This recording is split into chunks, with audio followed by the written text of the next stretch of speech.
নমস্কার, আরসিটিভি সংবাদের বিশেষ অনুষ্ঠান খাস কথাতে আপনাদের সকলকে আরো একবার স্বাগত। আমরা আজকে যার সাথে কথা বলবো তাকে আপনারা সকলেই চেনেন। আমাদের উত্তর দিনাজপুর জেলার বিশিষ্ট শিক্ষাবিদ এবং রাষ্ট্রপতি সম্মানে ভূষিত শিক্ষক শুভেন্দু মুখার্জি। স্যার নমস্কার আমাদের স্টুডিওতে আসবার জন্য। আমার পক্ষ থেকেও আপনাদের সবাইকে অভিনন্দন, শুভেচ্ছা জানাচ্ছি। বলছি, দীর্ঘদিন ধরে আপনি উত্তর দিনাজপুর জেলায় শিক্ষা জগতের সঙ্গে ওতপ্রোতভাবে যুক্ত। শুধুমাত্র একটি স্কুলের প্রধান শিক্ষকের দায়িত্ব নয়, তার পাশাপাশি একাধিক যে আপনি পর্ষদ বলুন, আপনি হায়ার সেকেন্ডারি কাউন্সিল বলুন, তার গুরুত্বপূর্ণ দায়িত্ব আপনি সুচারুভাবে সামলে বর্তমানে অবসর নিয়েছেন। তবে অবসর নিলেও এখনো পর্যন্ত কার্যত কিন্তু এই সমস্ত জায়গা থেকে আপনার ছুটি মেলেনি। আজকে কি সাংস্কৃতিক কার্যক্রম হোক, বিভিন্ন সেমিনার হোক, শিক্ষা সম্পর্ক কোনো জায়গায় হোক, আপনাকে এখনো সশরীরে সেখানে প্রেজেন্ট থাকতে হয়। তো এই জায়গা থেকে সবার আগে আমি আপনার কাছে জানতে চাইবো, বা আমাদের দর্শক যারা আজকে আমাদের এই অনুষ্ঠান দেখছেন, আপনার ছোটবেলার কিভাবে আপনি আমি একটু আপনার শৈশবে ফিরে যেতে চাইছি, যে শৈশবকালটা আপনি কিভাবে অতিবাহিত করেছিলেন। আপনি তো রায়গঞ্জে নন, আপনি বাইরে থেকে এসেছেন। আমি সেই বিষয়ে আপনার কাছ থেকে প্রথমে জানতে চাইছি। আসলে বিষয়টা ঠিক এইভাবে এক কথায় হয়তো বলা যাবে না, তবে নিঃসন্দেহে যেটা বলতে হয় যে আগেও বিশ্বাস করেছি, এখনো সেই বিশ্বাস থেকে সরে আসার কোনো জায়গা নেই, যে আমাদের শৈশব, কৈশোর, যৌবন, যৌবন যখন উন্মেষ ঘটছে আর কি, এগুলো সমস্তটাই রামকৃষ্ণ মিশনের শিক্ষাঙ্গনে কেটেছে। আচ্ছা, আমি উচ্চ মাধ্যমিকের লাস্ট ব্যাচ ৭৬ সালের, বিদ্যালয় স্তরে পড়াশোনা রামকৃষ্ণ মিশন বহুমুখী বিদ্যালয় কামারপুকুরে। আচ্ছা, পরবর্তীতে বেলুড় রামকৃষ্ণ মিশন বিদ্যা মন্দিরে গ্র্যাজুয়েশন করেছি, তারপর কলকাতা বিশ্ববিদ্যালয় থেকে কলকাতায় চলে এসেছি। হ্যাঁ, তো রামকৃষ্ণ মিশনের যে আদর্শ বা শিক্ষাক্ষেত্রে তাদের যে অবদান, সেটা হচ্ছে যে ম্যান মেকিং এডুকেশন আমরা যাকে বলি, ওরা তো সেই জায়গাটার উপরেই বরাবর গুরুত্ব আরোপ করেন। কাজে কেবলমাত্র ওই পুঁথিগত ভাবনা নিয়েই চলতে হবে, বইয়ের মধ্যে কি লেখা আছে, পরীক্ষাতে তুমি কত নাম্বার পেলে সেই নিয়ে তোমার মূল্যায়ন হবে, এই ভাবনাটাকে আমরা শৈশব থেকেই, কৈশোর, এই জায়গাতে আমাদের গুরুত্ব দিতে হয়নি। আমরা জানতাম যে আমরা খেলাধুলা করতে পারি, আমরা ডিবেট করতে পারি, আমরা আবৃত্তি করতে পারি, আমরা লিখতে পারি, আমরা বক্তব্য রাখতে পারি। এই যে ভাবনাগুলো, এই সমস্ত ভাবনাগুলোর উন্মেষ কিন্তু ঘটিয়েছে বা সেটাকে পরিচর্যা করেছে নিঃসন্দেহে আমার শৈশব বা কৈশোরের যে বিদ্যালয়, অস্বীকার করার কোনো জায়গা নেই। আপনি ছোটবেলায় আপনি কিভাবে আপনার বাবা মা বা আপনার পরিবার আপনাকে এই পড়াশোনা বা অন্যান্য যে সমস্ত আপনার সাংস্কৃতিক চর্চা বা যাপন আমি বলছি, সেটাকে কিভাবে উৎসাহিত করেছিলেন, তাদের কথা এখন কতটা মনে পড়ছে? অবশ্যই মনে পড়ছে। যে মুহূর্তে আমি এখানে সাক্ষাৎকার দিচ্ছি আপনাদের সাথে, সেই মুহূর্তে আমার মা আমার এই রায়গঞ্জের বাড়িতেই আছেন। বাবা সম্প্রতি 2 বছর হলো তিনি গত হয়েছেন। তো বাবা ছিলেন ডিভিসির মেডিকেল অফিসার ইনচার্জ। আচ্ছা, কাজেই তাদের যে কর্মপরিধিটা, সেই কর্মপরিধিটা বিভিন্ন জায়গাতে জায়গাতে যেতে হতো। তো সেই কারণেই তাদের মধ্যেই ভাবনাটা কাজ করেছিল যে আজকে এখানে, কালকে ওখানে, এইরকম না করে যদি ছেলেকে একটি নির্দিষ্ট জায়গার মধ্যে দেওয়া যায়, সেখানে অন্তত তার বিকাশ ঘটার একটা জায়গা তৈরি হবে। এবং তাদের কাছে তাদের ভাবনা অনুযায়ী মনে হয়েছিল যে রামকৃষ্ণ মিশনের কোনো বিদ্যালয়ে যদি মেধার ভিত্তিতে সুযোগ পায়, তাহলে আবাসিক হিসাবে সেখানে থাকলে অনেকটাই সুবিধা হতে পারে। এ ব্যাপারে আমার দাদু, তারও একটা বড় ভূমিকা ছিল। দাদু বলতে আমি আমার মায়ের বাবার কথা বলছি। তিনি ছিলেন রাইটার্স বিল্ডিং এ বোর্ড অফ রেভিনিউর বড়বাবু। আপাদমস্তক বাঙালি, আমরা ধুতি পাঞ্জাবি ছাড়া তাকে কখনো দেখিনি। এবং ওই শীতের সময় তিনি একটা ওপরে একটা লং কোট পরতেন, সেই পরেই তাকে আমরা অফিসে যেতে দেখেছি। এবং আমাদের সেই সময় যে কলকাতাতে পার্ক সার্কাসের কাছে একটি ফ্ল্যাট ছিল, দাদু সেখান থেকেই অফিসে যেতেন, কারণ আমার শৈশবের কিছুটা সময় দাদুর সাথে কেটেছে। দাদু বসে বসে বসে বসে এই যে ইংরেজি সাহিত্য নিয়ে, ভাষা নিয়ে আমার পড়া, এর ভাবনাটাও কিন্তু দাদুর কাছ থেকেই আসা। দাদু ওই অফিস থেকে ফিরতেন, ফিরেই সন্ধ্যার সময় একটু চা নিয়ে খেয়ে তারপরে ওই আপনাদের নিয়ে বসে পড়তেন, আমাকে নিয়েই বসে পড়তেন, মূলত যে ইংরেজি চর্চা করতে হবে। এখন তো আমরা গ্রামারের যে বেশ নেই এই কথাগুলো শুনতে শুনতে শুনতে শুনতে খুব মাঝে মধ্যে অস্বস্তি হয়। তো দাদু আমার মধ্যে ওই গ্রামারের যে বেশ, সে মনে পড়ে এখনো আমার, যে TION SION কোনো একটি শব্দের সঙ্গে যোগ করে কিভাবে নাউন হচ্ছে, মানে একেবারে গল্পের ছলে, একদম গল্পের ছলে বসে বসে বসে বসে বিছানাতে বসে বসে বসে বসে শেখাতেন। এবং ওই বিভিন্ন শেক্সপিয়ারের যে সমস্ত লেখাগুলো সেখান থেকে বলতেন। আসলে দাদু খুব কষ্ট করে বড় হয়েছিলেন, এবং দাদুর সেই সময়কার তিনি গ্র্যাজুয়েট, মেদিনীপুর কলেজ থেকে তার পড়াশোনা। তো সেই জায়গাতে হয়তো তার ভাবনার মধ্যে কাজ করতো যে একে যতটা সম্ভব যদি কেয়ারিং হওয়া যায় তাহলে হয়তো হতে পারে। তো যে কারণে আমার ঠাকুরদা, আমার জ্যাঠামশাই, তারা সবাই এই মেডিকেল প্রফেশনের সাথে যুক্ত হওয়া সত্ত্বেও স্বাভাবিক কারণে তাদের একটা চাহিদা ছিল। এবং আমরা যখন পড়াশোনা করছি তখন তো এখন যেমন এই ঠাঁই নাই ছোট সেতুরি, সেরকম অবস্থা তো ছিল না। ইচ্ছা করলেই হয়তো তখন ডাক্তারিতে একটা সুযোগ পাওয়া যেত, কিন্তু আমি সেই জায়গাতে যাইনি। এটা নিয়ে বাবার একটা খুব আক্ষেপ একটা ছিল আর কি, যে গেলে ভালো করতো বা ইয়ে করতো, কিন্তু সবই তো যে প্রথাগতভাবে মেনে নিতে হবে এমনটা ব্যাপার নয়। কাজে ওই জায়গাতে আমি হয়তো একটু বিদ্রোহী ভূমিকা, আপনার পছন্দের যে বিষয়টা আমি সেটা নিয়েই পড়েছি। বলছি স্যার, মানে এই মুহূর্তে ছাত্রছাত্রীদের ধরুন পড়াশোনার রেজাল্ট খুব ভালো হচ্ছে, খুব ব্রিলিয়ান্ট স্টুডেন্ট তৈরি হচ্ছে, তারা আপনার হাত ধরেই অনেক ভালো ভালো ছাত্রছাত্রী তৈরি হয়েছে, তারা অনেকে দেশে বিদেশে একেবারে খুব ভালো জায়গায় এই মুহূর্তে রয়েছে। কিন্তু কোথাও এই যে ছাত্রছাত্রীদের মধ্যে এতটা ইঁদুর দৌড় আমি বলছি, বা তাদের উপরে যে বাড়তি বোঝা, কোথাও কোথাও তারা মানসিকভাবে অনেকটা পিছিয়ে পড়ছে, তাদের কথা শোনার কেউ নেই। এই যে আপনি আপনার দাদুর কথা বললেন, এখন 51বর্তী পরিবার আর নেই, একেবারে ছোট ছোট সব পরিবার। ফলত এই যে আপনি যে রামকৃষ্ণ মিশনের কথা বললেন, এখানে প্রতিদিনের যে একটা আপনাদের নির্দিষ্ট নিয়ম কানুন, সকালে ঘুম থেকে ওঠা, নিজের জিনিস মানে সমস্ত কিছু নিজেকে করা, এটা কতটা পার্থক্য তৈরি করে দিতে পারে একজন ছাত্রছাত্রী? নিঃসন্দেহে বুঝতে পারি যে সর্বত্যাগী সন্ন্যাসী তারা যে রুটিনটা তৈরি করে দিয়েছিলেন, রুটিনের বিষয়টা কি, যে আমাকে এইভাবে যদি আমি আচরণটা চালিয়ে যাই, একটা নিয়মানুবর্তিতা। এখন তো জীবনের মধ্যে শৃঙ্খলা, নিয়মানুবর্তিতা, এগুলো একেবারেই বিলুপ্ত হয়ে গেছে।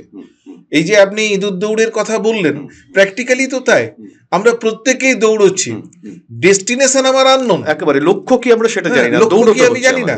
এবং এই আননোন ডেস্টিনেশনে দৌড়ানোর ক্ষেত্রে বাবা মা, নিউক্লিয়াস ফ্যামিলি, আমি তাদেরকে খুব একটা দোষ দিই না, কারণ প্রত্যেকেই সেই ভাবনার থেকে তো এক চুলো সরি নেই। আমার সন্তান যেন থাকে দুধে ভাতে, কিন্তু সন্তান দুধে ভাতে থাকুক এটা চাইতে চাইতে আমার যে স্বাদ এবং সাধ্য, এই দুটোর মধ্যে যে বিষয়টা আমরা দেখেছি, যে আমাদের হয়তো বাবা মা বিরক্ত হয়েছেন, বা আমার তাদের ভাবনার সাথে মিল হচ্ছে না কোনো জায়গাতে, সেই জায়গাতে তাদের আক্ষেপ শোনা গেছে, কিন্তু চাপিয়ে দেওয়ার বিষয়টা আমি এই খুব বেশি দিন না, বোধহয় 2 দশক আগেও এটা ছিল বলে আমার সেরকম মনে হচ্ছে না। তখনও আমরা রবীন্দ্রনাথের ওই কথাটাতে বিশ্বাস দেখেছি, অভিভাবক অভিভাবিকারা রাখতেন, যে যার যেথা স্থান খুঁজিয়া লইতে দাও করিয়া সন্ধান। কিন্তু সেই জায়গাটা এখন নেই, এখন যেন শিখিয়েই দেওয়া হচ্ছে। ওই যে কবিতাতে বলে না, ছোটদের ফার্স্ট হতে হয়, ফার্স্ট হতে হয় কথাটাকে আমি দূরে সরিয়ে রাখছি, ওটা সম্ভব না। আমরা যখন অভিভাবক মিটিং করেছি বলতাম যে আপনারা এইভাবে ছেলে মেয়েদের উপর চাপ দেবেন না, কারণ একটা ক্লাসে স্থান তো চিহ্নিত আছে প্রথম, দ্বিতীয়, তৃতীয় 3 জনের জন্য। তা আমরা যদি 30 জন বা 40 জন সবাইকেই যদি বলতে তোমাকে ফার্স্ট হতে হবে, তাহলে কি হয়, একটা অসম যে দৌড়, প্রতিযোগিতা, এবং এই প্রতিযোগিতা সুস্থ যতক্ষণ থাকে ততক্ষণই ভালো। আমরা মুখে বলবো to participate, not to win. একদম। আর আমরা এখন উইন মানে ওই তোমাকে ওই জায়গাটাই তোমাকে দখল করতে হবে, তোমাকে জয়েন্ট এন্ট্রান্সে ক্র্যাক করতেই হবে। তোমার be all end and all in life হচ্ছে যে সায়েন্স নিয়ে তোমাকে পড়তেই হবে, সায়েন্স ছাড়া জীবন বৃথা। আমার অনেক কৃতি ছাত্রছাত্রী, হ্যাঁ আপনি বলছি কারণ যেহেতু আমরা একটা টিভি আলাপচারিতার মধ্যে, আপনি আমার ছাত্র, কাজে সেই হিসাবে আমাদের ছাত্রছাত্রী সবাইকেই তো দেখছি যে যারা বিভিন্ন স্ট্রিম নিয়ে পড়েছে তারা বিভিন্ন জায়গায় বিভিন্নভাবে প্রতিষ্ঠিত। একেবারেই তাই স্যার। মানে স্যার আরেকটা কথা, মানে এই যে আমরা মাঝে মধ্যে বলি যে তোর কোনো মেধা নেই, তোর বুদ্ধি নেই, কিন্তু পারতপক্ষে মেধাহীন মানুষ পৃথিবীতে কিছু হয় না। কেউ হয়তো বিজ্ঞানে একদম মেধাহীন বলে কিছু হয়, কেউ বিজ্ঞানে ভালো হতে পারে, কেউ আঁকাতে ভালো হতে পারে, কেউ খেলাতে ভালো হতে পারে। তফাৎটা কোথায় হয়ে গেছে মানে শিক্ষা বিজ্ঞানের ক্ষেত্রে না, একটা মূল কথা হচ্ছে রিয়েলাইজেশন অফ ওয়ানস পোটেনশিয়ালিটিস। কার মধ্যে কি পোটেনশিয়ালিটি আছে সেইটাকে আগে বুঝতে হবে। আমি চাপিয়ে দেওয়ার আগে যে ছেলেটি আমার পরিবারের মধ্যে বড় হচ্ছে একটু একটু একটু একটু করে তার কোন দিকে ঝোঁক, সেটা যেমন তার বিদ্যালয়ের শিক্ষক শিক্ষিকা তারাও বুঝে উঠে একটু সহায়তার জায়গা করতে পারেন।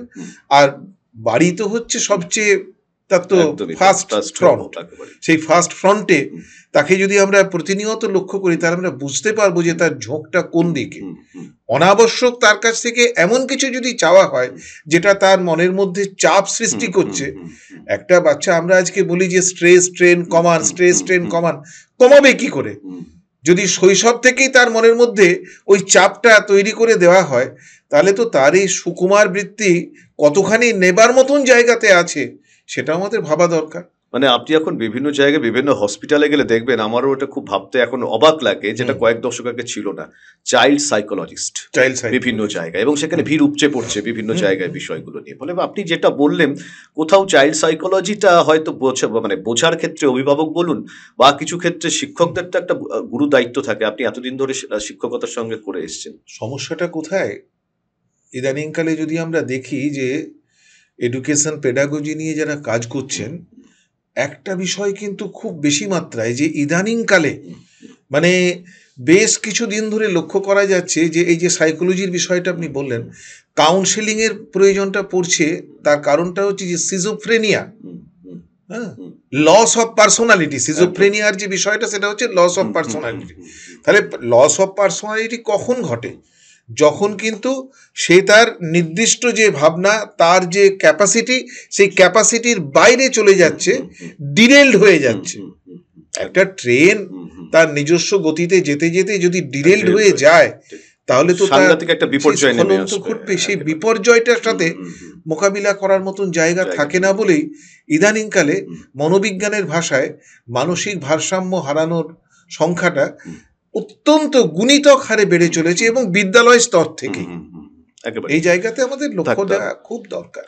স্যার সম্ভবত আপনি 1997 সালে প্রথম করোনেশন হাই স্কুলে আপনি যোগ দিলেন। করোনেশন যে হাই স্কুল, মানে সেই সময়কালে একেবারে ঐতিহ্যবাহী স্কুল, একের পর এক মাধ্যমিক বলুন, উচ্চ মাধ্যমিক বলুন, কি খেলাধুলো বলুন, সব ক্ষেত্রে তখন সংবাদের শিরোনামে, মানে তার সাফল্যের গ্রাফটা ক্রমশ উচ্চ স্তরে। মানে আপনি আসার আগে আর এক বিশিষ্ট শিক্ষক, যাকে এখনো রায়গঞ্জ মনে রেখেছেন, চঞ্চল বন্দ্যোপাধ্যায়, তিনি যাওয়ার পরে আপনি সেই স্থানে সেখানে আসেন। তখনকার কিছু অভিজ্ঞতা কিছু শেয়ার করবেন আজকে, মানে করোনেশনে জয়েন করার? নিঃসন্দেহে খুব চ্যালেঞ্জিং টাস্ক ছিল, যদিও আমি নিজের প্রতি কখনো বিশ্বাস হারাইনি। কারণ আমার শিক্ষকতার শুরু দেশের অন্যতম নামী প্রতিষ্ঠান রামকৃষ্ণ মিশন বিদ্যাপীঠ দেওঘর দিয়ে। আচ্ছা, কাজী রামকৃষ্ণ মিশন বিদ্যাপীঠ দেওঘরে ইংরেজির বিভাগীয় প্রধান হিসাবে আমি কাজ শুরু করেছি আমার কর্মজীবন। সেখানেই কিন্তু আমাদের ভাবনা চিন্তাটা কিভাবে চলতে হবে সেটা তৈরি হয়ে গিয়েছিল। পরবর্তীকালে আমি গঙ্গাসাগরের সুন্দরবন জনকল্যাণ সংঘ বিদ্যানিকেতনে কাজ করেছি। তারপরে প্রায় 9 বছর আমাদের পার্শ্ববর্তী জেলা মালদার এনটিপিসি হাই স্কুলের দায়িত্ব সামলেছি। তারপরে এখানে যখন এলাম, মানে রায়গঞ্জ করোনেশন হাই স্কুলের নাম তখন বহুল প্রচারিত, এবং সেখানে এই দায়িত্ব নেবার আগে আমাকে একটু ভাবতে হয়নি এমন নয়, আমি ভেবেছিলাম।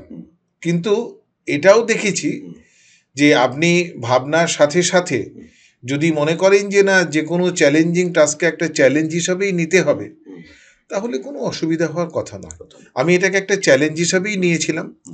আমার সৌভাগ্য এটাই যে আমি যখন আসি তখন সব দিকপাল শিক্ষকেরা ছিলেন।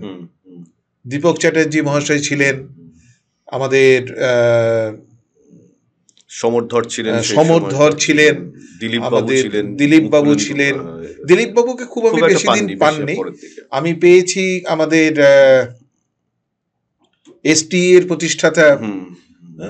আচ্ছা, তিলক বাবুকে পেয়েছেন। তিলক বাবু তখন অনেক আমাদেরই সমবয়স্ক আর কি।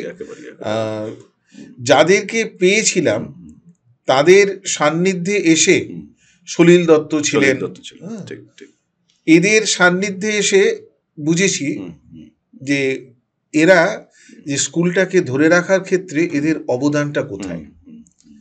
এবং বলতে দ্বিধা নেই, আমি যখন প্রথম এলাম তখন আমাকে এই সিনিয়ররাই বলেছিলেন একটা কথা, স্যার আপনি তো আমাদের প্রধান, বয়স কম, অনেকদিন এখানে থাকতে হবে, একটা কথা আপনাকে বলি, বিড়াল কিন্তু প্রথম রাতেই মারতে হয়। আমার সেই কথাটা এখনো মনে পড়ে আর কি। তো আমাকে সেই অর্থে কিন্তু কোনো বেগ পেতে হয়নি। আসলে করোনেশনের টেম্পারামেন্টটা নবীন প্রবীণ সবাইকে নিয়ে এমনভাবে তৈরি ছিল যে যদি মনে করা হয় যে শুভেন্দু মুখার্জি টিম ওয়ার্ক তৈরি করেছে, আমি বলবো না। আমরা এটাকে চেষ্টা করেছি যে আমরা একটা পরিবার, করোনেশন পরিবার কথাটা আমি ব্যবহার করতাম, এখনো করি। এই করোনেশন পরিবার যে আমাদের একটা যৌথ পরিবার, সেই ভাবনাটা আমাদের সকলের মধ্যে সঞ্চারিত হয়েছিল। আপনি যখন ছিলেন তখন ধরুন মানে তখন জুনিয়র যারা ছিলেন, আমি তাদের মধ্যে ধরুন স্মৃতিকণ্ঠ দত্তকে আপনি পেয়েছেন, আপনার সমসাময়িক সৌমিত্র মজুমদার, সৌমিত্র বাবুর আমরা রিসেন্টলি একটা খবরও করলাম যখন ক্রাইসিস স্কুলে তিনি স্কুলে গিয়ে পড়াচ্ছেন।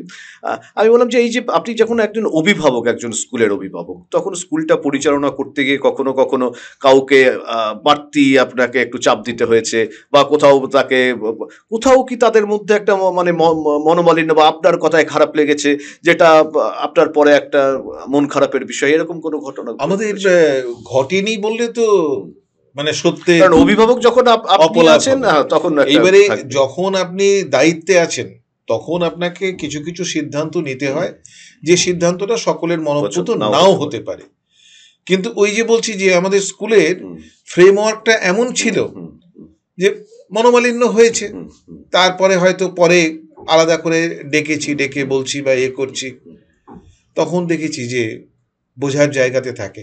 এখন দেখুন, এই যে ইদানিংকালে যে সমস্ত বিষয়গুলো আমাদের খুব পীড়া দেয়, যেন মনে করি আরে ভাই, যে তোমার সাথে কাজ করছে, প্রতিনিয়ত উঠছে বসছে, কর্মক্ষেত্রে তোমার সাথে দেখা হচ্ছে প্রতিনিয়ত, তার কোনো ছোটোখাটো ভুল থাকতেই পারে, তার ভুল বোঝাবুঝির জায়গাটা থাকতেই পারে। তো সংসারের বড় হিসাবে তোমাকে তো চেষ্টা করতে হবে যে সেই ভুল ভ্রান্তিটাকে মিটিয়ে দেওয়া। এটাকে যদি কেউ ভাবেন যে না, আমার যে অর্ডারটা বা আমি যেটা চাইছি সেটা যখন করলো না, তখন আর এই নিয়ে কোনো আলোচনা নেই, পয়েন্ট অফ নো রিটার্ন, এইরকম ভাবনা নিয়ে কোনো শিক্ষা প্রতিষ্ঠান কখনো চলতে পারে না, এক পাও আগাতে পারে না।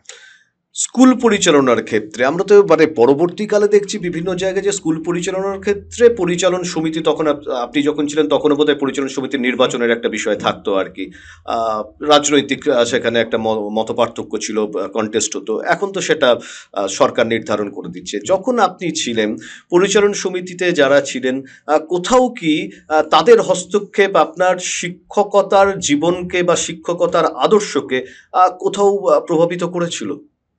আমার একটু মনে হয় না। আমি বোধহয় এ ব্যাপারে খুবই সৌভাগ্যবান। অনেকেই যে সমস্ত বিষয়গুলো শুনি, কারণ আমি যখন এখানে এলাম তখন তো আমাদের প্রাক্তন বিধায়ক মোহিত সেনগুপ্ত তখন পরিচালন সমিতি, এবং তিনি দীর্ঘদিন ধরে সামলেছেন। একটা বড় জায়গা যে যখন আমি এখানে ইন্টারভিউ দিতে এলাম, ইন্টারভিউ দেবার পরেই আমাকে জানিয়ে দেয়া হলো কিছুক্ষণ পরে যে আপনি প্রস্তুতি নিন, আপনাকে আসতে হবে। যেমন আমরা ক্যাজুয়ালি বলি যে ঠিক আছে আপনারা চিঠি চাপাটি রেডি করুন, করুন, তারপরে আমি যাই, আমি তো দেখে গেলাম। উনি ফারাক্কাতে আমার বাসাতে চলে গেলেন। আচ্ছা। তার কয়েকদিন বাদে সঙ্গে আরো 2-4 জন গিয়েছিলেন। তা আমি বলেছিলাম যে দেখুন, আমার তো ঠিক এই সেট আপে কাজ করার অভিজ্ঞতা নেই, তো দুটো জায়গাতে আমি একটু অটোনমি চাইব। একটা হচ্ছে যে যেহেতু স্কুলের একটা নাম আছে, অ্যাডমিশন নিয়ে উৎপাত থাকতেই পারে, এই অ্যাডমিশনের ক্ষেত্রে আপনাদের ম্যানেজিং কমিটির হস্তক্ষেপ না থাকাটাই কাঙ্ক্ষিত। আর একাডেমিক ব্যাপারে সিদ্ধান্ত নেওয়ার জায়গাতে কিন্তু অতি অবশ্য যে সিদ্ধান্ত নেব সেই সিদ্ধান্ত আলোচনা সাপেক্ষেই নেব, কিন্তু সেই জায়গাতে হেড অফ দি ইনস্টিটিউশন হিসাবে তার মতের একটা চাপিয়ে দেওয়ার যাতে না হয় বিষয়টা। উনি কথা দিয়েছিলেন এবং তারপরে তো দীর্ঘ সময় উনি দায়িত্বে ছিলেন। বরং বলবো যে রায়গঞ্জের প্রেক্ষিত এমন ছিল যে এই অ্যাডমিশন নিয়ে বহু রকমের উৎপাত হয়েছে, কিন্তু আমাকে এই অ্যাডমিশন নিয়ে সেই আঁচটা আমাকে পোয়াতে হয়নি। আঁচ এসেছে, আমি জানি যে আমার পেছনে একজন আছেন, আমার ম্যানেজিং কমিটি আমাকে সর্বতোভাবে সহায়তা করছে। কাজে আঁচ এসেছে মানে ঘরে বাইরে, বাইরের থেকেও এসেছে, ঘরের ভেতরেও এসছে। যারা সিনিয়র ছিলেন তাদের মনে হয়েছে যে তাদের একটা হলে হতো, কিন্তু এই জায়গাতে আমরা সমস্যার কোনো করিনি। শুভেন্দুবাবু, মানে আমরা আলোচনা করলাম আপনি দীর্ঘদিন ধরে করোনেশন স্কুলে ছিলেন, কিন্তু তারপরে মাঝখানে কিছুটা সাময়িক ডামাডোল তৈরি হয় স্কুলের ক্ষেত্রে, এবং তখন বাইরের যারা অভিভাবক, যারা প্রাক্তনী, তারাও বিভিন্ন সময় তাদের মধ্যেও একটা দুঃখ যন্ত্রণা গ্রাস করছিল যে ঐতিহ্যবাহী একটা স্কুল তার এইরকম একটা অবস্থা মাঝখানে তৈরি হয়ে গেল।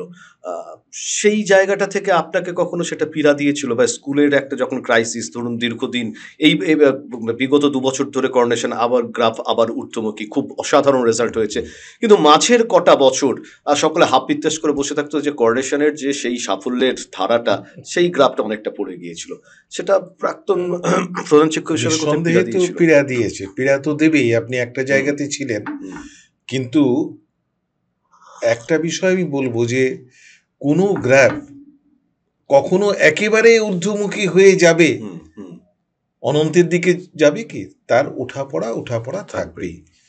দুঃখ সুখ দিবস রজনী মন্দ্রিত করিয়া তোলে জীবনের মহামন্ত্রধ্বনি। কাজেই একটা সময় এটা তো খুব স্বাভাবিক যে ধরুন আমি সুদীর্ঘ 24 বছর ধরে, তার আগে চঞ্চলবাবু সুদীর্ঘ সময় ধরে ছিলেন, তার আগে যারা ছিলেন তাদেরও যদি দেখেন কেউ 16 বছর, কেউ 18 বছর, বিভিন্নভাবে তারা কাজ করে গেছেন এবং একটু করে। এইবারে 24 বছর ধরে কাজ করে যাওয়ার পরে যখন যাচ্ছি বেরিয়ে, তারপরে একজন নতুন যিনি আসবেন, এই যে মাঝের যে অন্তর্বর্তী সময়টা, বা আপনি যে কথা বলতে চাইছেন যে কিছু সমস্যা তৈরি হয়েছিল, এই সমস্যাগুলোর উপরে তো কারো হাত থাকতে পারে না, কিন্তু এটাই তো দেখতে হবে আমাদের যে সেই সমস্ত প্রতিকূলতাকে জয় করে স্কুল তার নিজের ট্র্যাকে ফিরে এসেছে।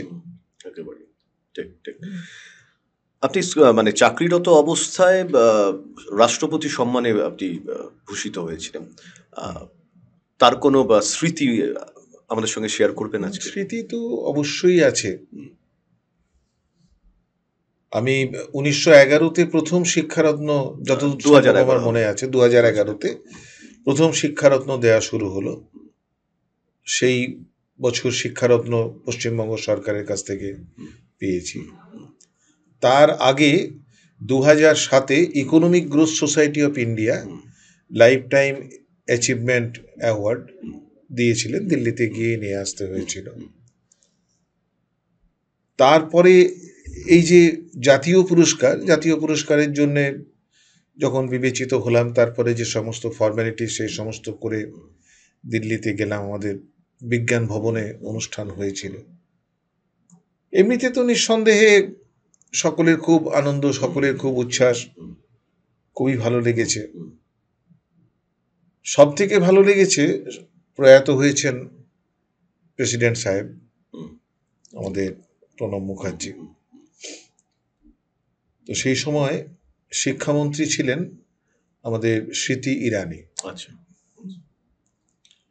আমরাই প্রথম বিভিন্ন শিক্ষক যারা নির্বাচিত হয়েছিলেন তাদের প্রধানমন্ত্রীর সঙ্গে তার বাসভবনে বাসভবনের যে ছবি পঞ্চবটিতে একটা অনুষ্ঠান হয়েছিল, এবং সেই অনুষ্ঠানে প্রধানমন্ত্রীর সাথে মত বিনিময় করা সম্ভব হয়েছিল। আর রাষ্ট্রপতির সঙ্গে একটা বিষয় মনে আছে যে এগুলো সব তো ওই রিহার্সাল হয়, আগের দিন আমাদেরকে ট্রেনিং দেয়া হচ্ছে বিজ্ঞান ভবনে নিয়ে গিয়ে কিভাবে যাবেন, কি করবেন, কোন রকম অভিবাদন টভিবাদন করবেন না, রাষ্ট্রপতির কাছ থেকে শুধুমাত্র এটা নেবেন, নিয়ে হাত তুলে নমস্কার করে নেমে আসবেন, কোনো কথাবার্তা কোনো কিচ্ছু হবে না। তা আমার একটা অদ্ভুত অভিজ্ঞতা হয়েছিল, আমি যখন উঠলাম নাম অ্যানাউন্স করার পরে, ওখানে শিক্ষা দপ্তরের কেন্দ্রীয় যারা ছিলেন তাদের মধ্যে কোনো একজন সিনিয়র মানুষ যিনি আমাদের প্রণব মুখার্জির পেছনে দাঁড়িয়েছিলেন, তখন তিনি হয়তো প্রণব মুখার্জি তিনি, আমি শুভেন্দু মুখার্জি, না মুখার্জি মুখার্জি এরকম একটা বলছেন আর কি। প্রণব মুখার্জি হাসলেন, হেসে বলছেন try to keep it up Mukherjee. এইবারে যখন এই ফিরে এলাম, এবারে কারোর সাথে কোনো কথাবার্তা হচ্ছে না, কিছু হচ্ছে না, সারা শিক্ষকরা তারা আমাকে চেপে ধরলেন, আপনাকে উনি কি বললেন, মানে ওটা আমার জন্য আমার কাছেই থাক, মুখার্জি টাইটেলের প্রতি একটা আলাদা গ্রহণযোগ্যতা।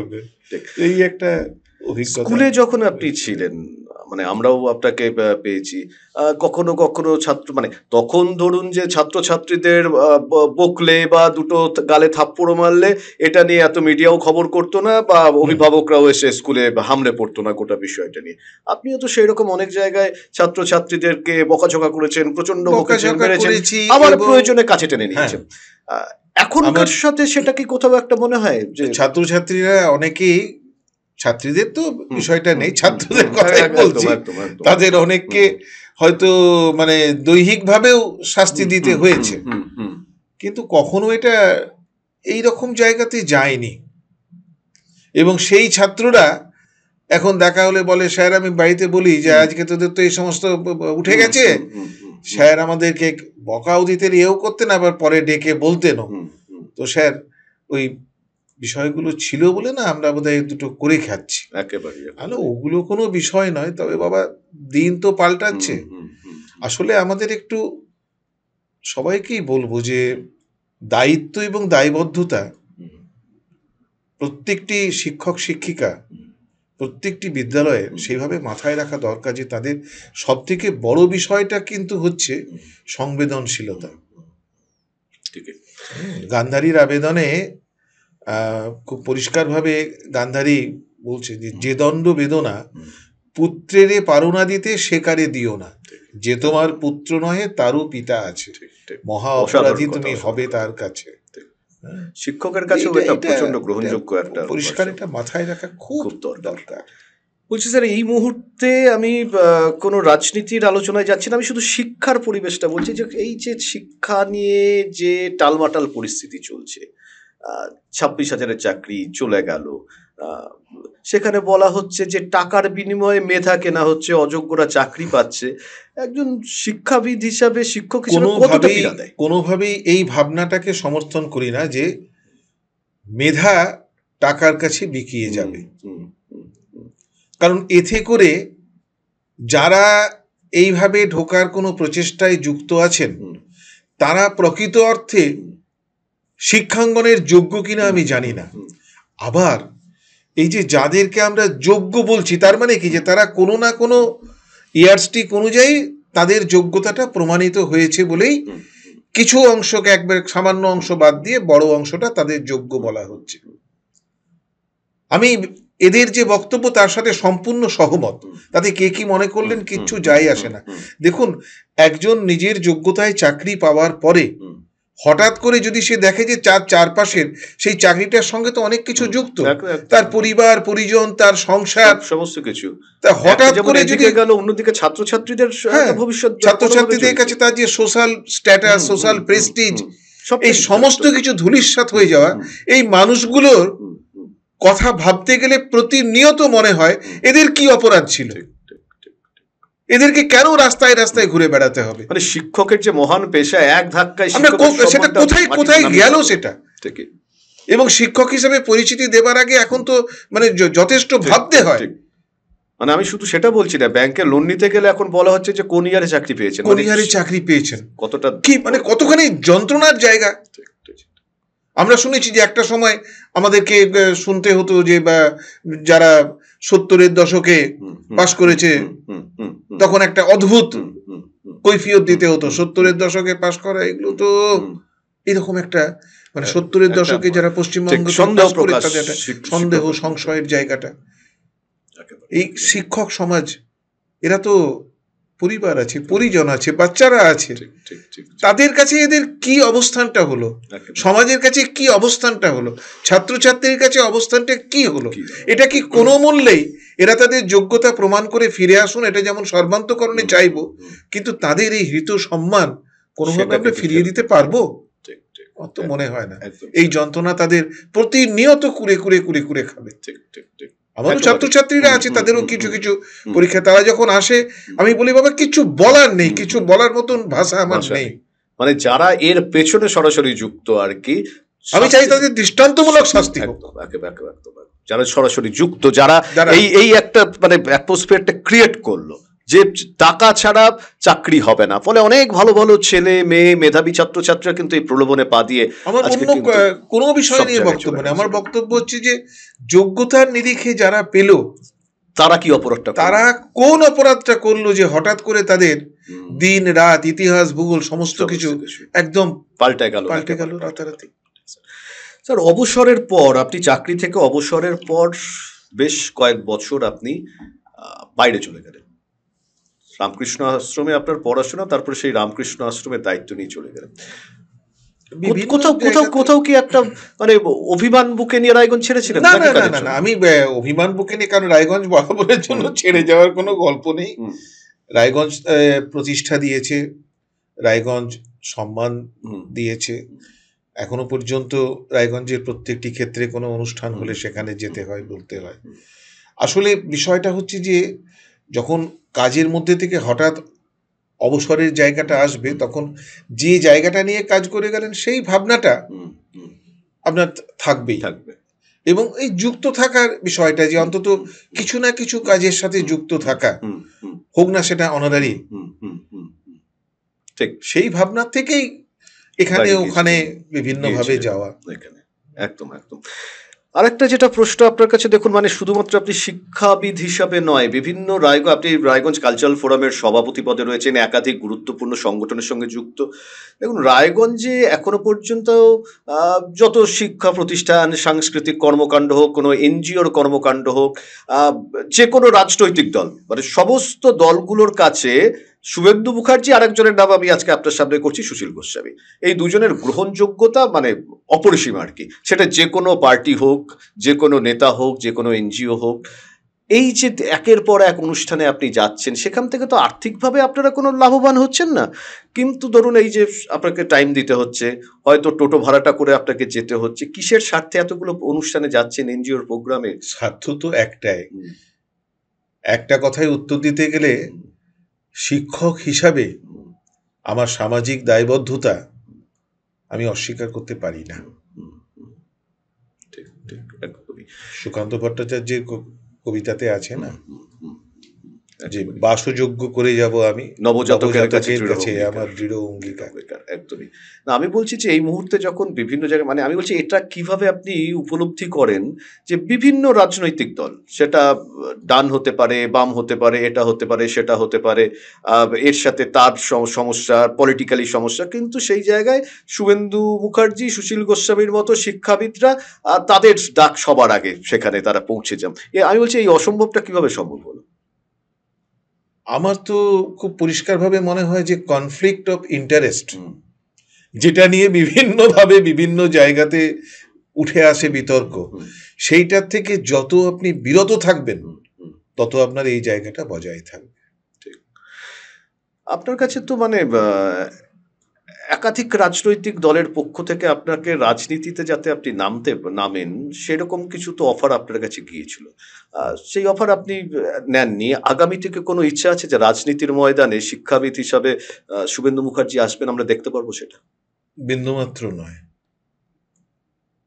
রাজনীতি পরিশীলিত রাজনীতি বিষয়টা আমাদের স্বাধীনতা প্রাপ্তির পর কিছুদিন ছিল, তারপরে পরিশীলিত ভাবনাটা রাজনীতি থেকে দূরে সরে গেছে। ওরা আমরা এই জায়গাটা আজকে এই তো আপনি একটু আগেই বললেন যে আপনাদের সার্বিক গ্রহণযোগ্যতা, কোনো একটি পার্টিকুলার রাজনীতির দলে আপনি যখনই যাবেন তখন কিন্তু আপনি সেইখানের জন্য চিহ্নিত হয়ে যাবেন। এই কোনো একটি বিশেষ দল বা বিশেষ মতের সাথে চিহ্নিত হয়ে যাওয়ার বাসনা ছিল না। যদি বলেন কেন? ওরা আর আমরা দুস্তর ব্যবধান অভিধানে পাচ্ছি না, ঘোচানোর কি নিদান। সেই কারণে রাজনীতির জায়গাতে থাকুন, প্রত্যেকটি রাজনৈতিক দলের প্রতি যথাযোগ্য মর্যাদা রেখে শ্রদ্ধা রেখে ওটার থেকে দূরেই থাকব। যেমন রায়গঞ্জের, উত্তর দিনাজপুরের এখানে প্রত্যেকটি মানুষ শুধুমাত্র শিক্ষক হিসাবে চেনেন, ওই পরিচিতিটুকু বজায় থাকলেই জীবন ধন্য হবে। রাজনীতিক হিসাবে পরিচিতি হতে চায় না। যদি এখন সেই বাংলা ফিল্মের ডায়লগটা বলা হয়, মাস্টারমশাই আপনি তো কিছুই দেখেননি, উত্তরটা দেবেন এখন? চোখে চোখ রেখে উত্তর দেওয়ার প্রতিস্পর্ধাটা রয়েছে। প্রতিস্পর্ধা সেই অর্থে আছে এটা বলবো না, তবে যেখানে যেটুকু প্রতিবাদ জানানোর সেখানে সেটুকু প্রতিবাদ জানানোর আমাদের সীমিতভাবে চেষ্টাটা আমরা করে যাই। দিন পাল্টাচ্ছে, চারপাশের চেনা মুখগুলো ক্রমশ বদলে যাচ্ছে। সেই অবস্থায় যে কোনো মন্তব্য বা যে কোনো ভাবনা সেটাকে দুবার ভেবে তারপরে বলতে হবে। একদমই। যদি আমি রায়গঞ্জের সাংস্কৃতিক চর্চার ক্ষেত্রে আসি, আপনি বিভিন্ন জায়গার সঙ্গে যুক্ত, আপনি প্রশাসনিক যে কালচারাল অনুষ্ঠান যেগুলো বছরের পর সারা বছর ধরে সেখানে আপনি নিবিড়ভাবে সংযুক্ত রয়েছেন একাধিক জায়গায়। রায়গঞ্জের সাংস্কৃতিক মান কেমন রয়েছে বলে মনে হয়? আর যদি মনে হয় আপনাকে, যদি বলা হয় যে এই কালচারাল জগৎ রায়গঞ্জে ছিল, রায়গঞ্জের এই সাংস্কৃতিক মানকে উন্নত করার জন্য মানে কাদের অবদান রয়েছে আপনার মনে হয়, আপনি যখন রায়গঞ্জে এসেছিলেন সেই সময় থেকে? রায়গঞ্জের কালচারাল মান উন্নত করার সময় আমার একটা নাম মনে পড়ছে এই মুহূর্তে, যিনি সর্বজন শ্রদ্ধেয়। আজকে আপনি বলছেন শুভেন্দুবাবু, সুশীলবাবুর কথা, আমাদের আগেও যার নাম, আমরা তো আত্মবিস্মৃত বাঙালি, তো রায়গঞ্জের মানুষ হয়তো তাকে ভুলতেই বসছে ক্রমশ আস্তে আস্তে। সুজিত ভূষণ রায় একদম আপাদ মস্তক একজন বাঙালি, এবং আপাদ মস্তক একজন শিক্ষক, আপাদ মস্তক একজন ভদ্রলোক, আপাদ মস্তক একজন সংস্কৃতি মনা মানুষ। ঠিক। মানে আমি স্যার আপনাকে বলছি, মানে আপনি যখন সুজিত ভূষণ রায়ের কথা বললেন, এটা অস্বীকারের জায়গা নেই যে সাংস্কৃতিক কার্যকলাপের যদি উচ্চারিত হয় সুজিত ভূষণের রায় নাম থাকবেই। মানে ওনার দুটো বৈশিষ্ট্য আমি লক্ষ্য করেছিলাম, যে যদি বলা হয় কোনো অনুষ্ঠান 4টেতে শুরু হবে, উনি ঠিক 3:55 উনি, আমি যতদিন ওনাকে দেখেছি 4টে বেজে 1 মিনিট কখনো ওনার হয়নি। আর দ্বিতীয়ত হচ্ছে, উদ্যোক্তারা যখন আসার সময় টোটো ভাড়াটা যখন দিতে যেতেন, উনি কোনোদিন টোটো ভাড়াটা নিতেন না। আপনি যে সামাজিক দায়বদ্ধতার কথা বললেন, এই সাংস্কৃতিক আন্দোলনের কথা উনি বারবার বলতেন। তো এই মানুষগুলোর অভাব তো স্যার এখন ভীষণভাবে, একেবারে। কিছু মানুষের আমরা ওই যে বলি না যে অল্টারনেটিভ, সাবস্টিটিউট, এই সমস্ত এগুলো হয় না ঠিক সর্বক্ষেত্রে। একেবারে সুজিত বাবুর দ্বিতীয় আর কেউ তৈরি হবে না। একদমই তাই। স্যার আপনি একটা, আমাদের সময় একদম শেষ, আমরা এখনই শেষ করব। আপনি একটা কথা, মানে আমরা যখন স্কুলে পড়তাম তখনও বলতেন, এখনো বিভিন্ন সভা অনুষ্ঠানে আপনি বলে থাকেন যে শিকড়টাকে ছুঁতে গেলে শিকড়টাকে মনে রাখতে হবে, শিকড়টাকে আরো দৃঢ়ভাবে পথিত যাতে করতে হতে পারে। এটা কেন? এখনো সেটাই বলবো। একটা গাছ যখন ওপরে তার ডালপালা ছড়িয়ে দেয়, বিস্তার তার ঘটে, কিসের উপরে দাঁড়িয়ে আছে সে? তার শিকড়টা গভীরে প্রথিত হয়েছে, তাই তো। তালগাছ কবিতা আমরা হয়তো ছোট্টদেরকে পড়াই, ছোট্টরা ছড়া হিসাবে আবৃত্তি করে, কিন্তু ভাবনাটা ওই সেই তালগাছ সেই যখন শেষের দিকে এসে কবি কি বলছেন, মাঝে হয় মাটি তার, ভালো লাগে আরবার পৃথিবীর কোণে। আমার অস্তিত্ব যেখানে, রক্ত মজ্জা যেখানে আমার পরিষ্কারভাবে প্রথিত হয়ে রয়েছে, আমি সেটাকে অস্বীকার করবো উপরে গেলে? তাহলে আর চূড়ান্ত স্বার্থপরতার জায়গা থেকে সরে গেলাম কিভাবে? একেবারে। স্যার, শেষ প্রশ্ন। বর্তমান একটা অস্থির বিপন্ন সময়, আমি জীবনানন্দের কথা ধার করি শেষ প্রশ্ন আপনাকে করছি, যে চারিদিকে একটা অস্থির বিপন্ন সময়ের মধ্য দিয়ে আমরা এগোচ্ছি। এখান থেকে উত্তরণের পথটা কি হতে পারে একজন শিক্ষাবিদ, সংস্কৃতি আন্দোলনের কর্মী হিসাবে? আপনার কাছে আমার শেষ প্রশ্ন। জীবনানন্দের কথা যখন উল্লেখ করেছেন, তার ভাবনাতেই উত্তর দেওয়া ভালো। অন্ধকার তো থাকবেই। Light is all the more glorious because of the present of darkness. সেই রকম একটি কথা বলেই শেষ করব, প্রত্যাশা কখনো যেন ভেঙে না পড়ে, কখনো যেন আমরা এটা না মনে করি যে আমার সবকিছু শেষ হয়ে গেছে। রাতের সব তারাই আছে দিনের আলোর গভীরে, আমরা শুনেছি তো, কবি কণ্ঠে উচ্চারিত হয়েছে। কাজে সব দিন চলে গেছে এটা বলা যায় না। শাশ্বত রাত্রি, বুকে সকলই অনন্ত সূর্যোদয়। রাত্রির অন্ধকার যদি শাশ্বত হয়, তাহলে সূর্যোদয় সেটাও অনন্ত। এই ভাবনা নিয়ে চলতে। অসংখ্য ধন্যবাদ সুয়েন্দুবাবু আমাদের সঙ্গে থাকবার জন্য। আমরা এতক্ষণ কথা বললাম বিশিষ্ট শিক্ষাবিদ এবং সাংস্কৃতিক আন্দোলনের অন্যতম আমি কর্মী বললাম, কারণ তিনি এখনো লড়াই আন্দোলনটা চালিয়ে যাচ্ছেন সুস্থ সংস্কৃতির প্রসারে, শুভেন্দু মুখার্জির সঙ্গে। আশা করি আমাদের এই সামগ্রিক আলোচনা আপনাদের ভালো লাগবে এবং অনেক অজানা তথ্য স্যারের বিষয়ে সেটা আপনারা জানতে পারলেন। সকলে ভালো থাকুন, সুস্থ থাকুন, দেখতে থাকুন RCTV সংবাদের বিশেষ অনুষ্ঠান খাস কথা। শুভরাত্রি, নমস্কার।